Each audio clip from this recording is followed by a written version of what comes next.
And let me pass the floor to John Riggs and pass the clicker above. The format of the discussion will be the presentation of about 7 minutes, then a couple of questions from the moderator after all the presentations, and then we'll open the floor to the questions from the audience. So, the presentation please, and John, the floor is yours. Oh, the joke. Yeah, okay. Thank you so much. So again, my privilege and my appreciation for being able to be in attendance with you today. By all means, we look forward to interaction later during this discussion. So as you have questions, please feel free to note them, and hopefully we'll have time at the end to have our moderator field a few of those questions. So by way of quick reintroduction, I'm presently a managing director with PricewaterhouseCoopers, PwC, out of the US, out of our McLean, Virginia office, just outside of Washington, DC. I am from our strategy competency, strategy and innovation, with a particular focus on venture-driven growth, and also from a vertical perspective represent our technology sector. So what I thought I would do for this segment is step back though to my former role, where I was head of Alcatel-Lucent Ventures, both a founder, COO of Alcatel-Lucent Ventures, and ultimately the head of ALV, and share with you some perspectives on the criteria that corporate investors use for incubating promising ideas. So the theme for this discussion is how to be effective as a corporate entrepreneur and how to manage projects well within that environment. I thought it might be interesting for you to get some insight into the actual criteria that we had refined and applied to the 250 ideas that came our way each year, with the outcome being the selection of 1 to 3 ventures per year to launch within a corporate incubation program. So I'm going to walk you through 5 criteria. This is not, as they might say, rocket science, but it's the way that we thought about those criteria, the way that we applied them that might be intriguing to you, with the bottom line message that whatever environment you're in, whoever is making the decisions about what will move forward and what will not, is very important to understand their criteria. It's important to understand how they're making their decisions. Are their criteria well defined? Maybe they've even placed greater emphasis on certain criteria within their set of criteria. So let me walk you through this. You'll see within this somewhat of a theme with regard to archery, and hopefully that will ring true for you as we go. So quick background, but only a second, on Alcatel-Lucent Ventures, a strategic group. It's the corporate investment arm of the company, focused on incubation, external investment, as well as joint ventures. For the focus of this conversation, we're talking about the incubation aspect of that. And the idea was to enable entrepreneurs to have all of the flexibility and the nimbleness of a startup, but leveraging the resources of a global telecommunications equipment powerhouse. So, high-level process, we had venture execution, and that represented the day-to-day operations. Once a venture team had been selected, a concept had been selected, we infused with that team talent around business expertise, additional incubator support to protect that venture during its fragile startup stage, and also to drive early customer engagement, traction with potential customers and partners. Coming out of that incubation, the venture would, in typical fashion, transition to a business group. In other instances, where it was uncertain about the most appropriate business group for it to transition to, it could go ahead and launch its products into the market and stay within the incubator for some time, as we also managed profit and loss. So let's go back to the topic in terms of the venture selection criteria. Just 5 simple criteria.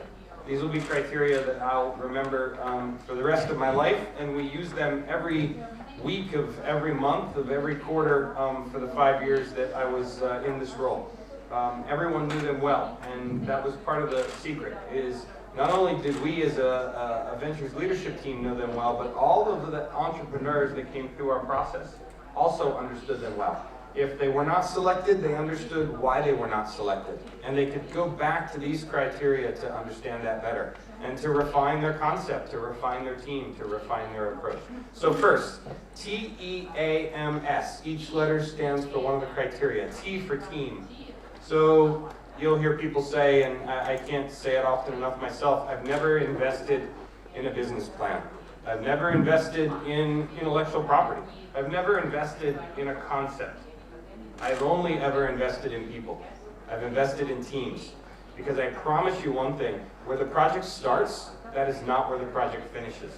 What is initially being proposed as the new value proposition, the new breakthrough concept, that is not what is ultimately brought to the market. It invariably changes.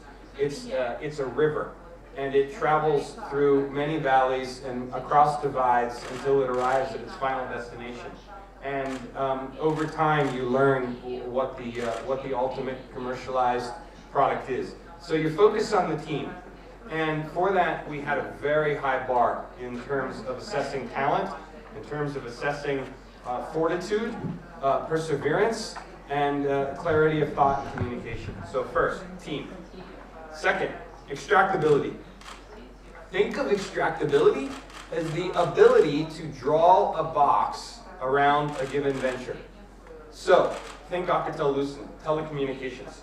If a team came forward with the idea for a new chip that was going to go on a circuit pack and into the network, that's very difficult to extract. Because if I take the chip away from the circuit board or the circuit board away from the infrastructure box, there's so much interdependency there. The technological interdependencies are very complex. Very difficult to draw a box around. I want to be able to very crisply have an opportunity that does not have those interdependencies with other company products and other company assets, but can be treated as an entity, as a startup, and can be successful in its own right. Extractability. Adjacency. Adjacency is adjacency to the go-to-market capabilities of the company, the ability to leverage the assets of the company, but also critically important was adjacency to the strategy of the company. Because to have a successful incubation effort, it's got to be able to tie back to the corporate strategy. And if you simply want to invest in things that have no bearing on the corporate strategy, well then you're in the realm of financial investing.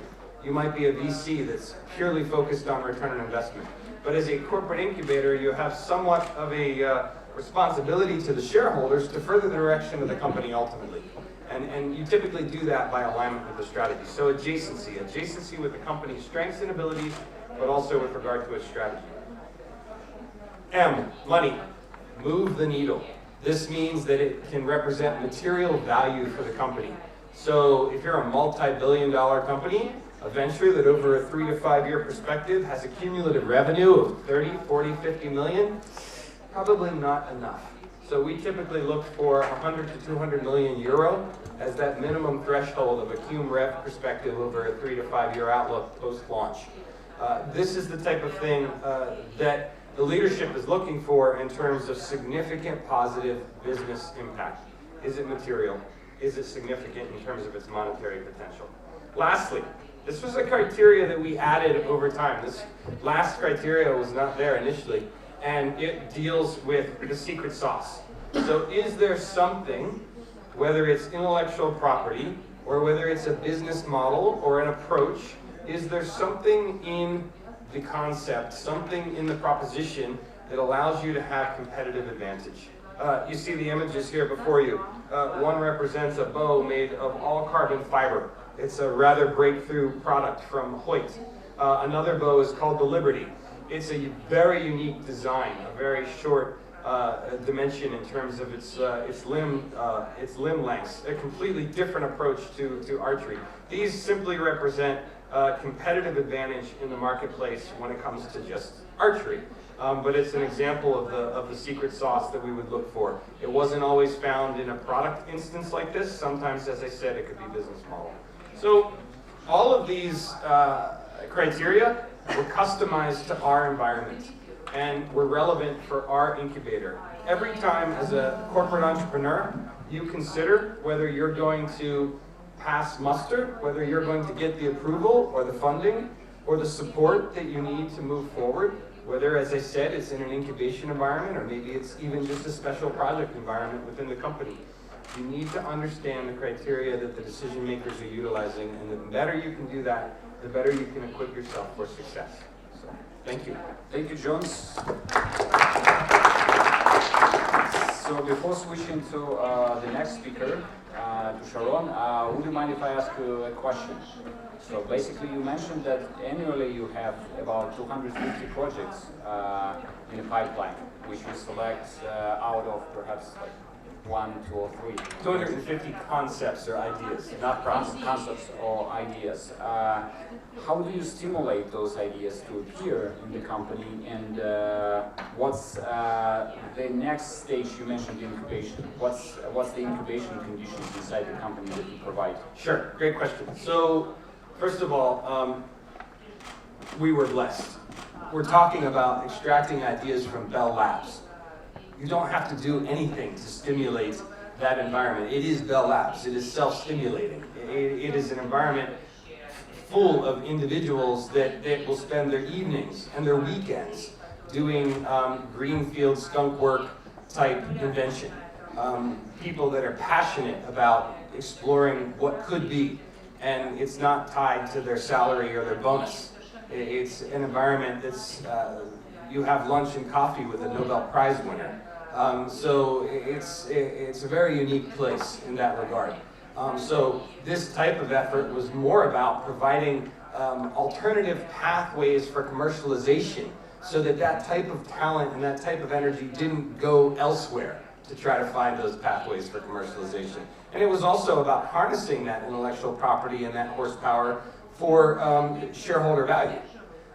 The second part of your question, 150 to 250, 1 year 262, on average 200 to 250 ideas per year were submitted. We had some years where we ran an event to gather those ideas. As we became a going concern in our 4th and 5th and 6th year, we no longer needed to run the events. We just had to keep the door open, and the events would be submitted throughout the year, but it still ended up being between 150 and 250. From that number, we typically down-selected to about 10. Those 10 would get special attention, special nurturing. The 250 was effectively a problem they were solving, a value proposition related to that problem, a team, and any mention of intellectual property, patents pending that might be involved. So effectively, those 4 elements came together to form the proposal. And if you became down-selected to the 10, the nurturing would continue to add 3 or 4 more elements of a fundamental business case. High-level view of the market that was available, some view of the development timeline required, some view of the headcount and resources that might be required.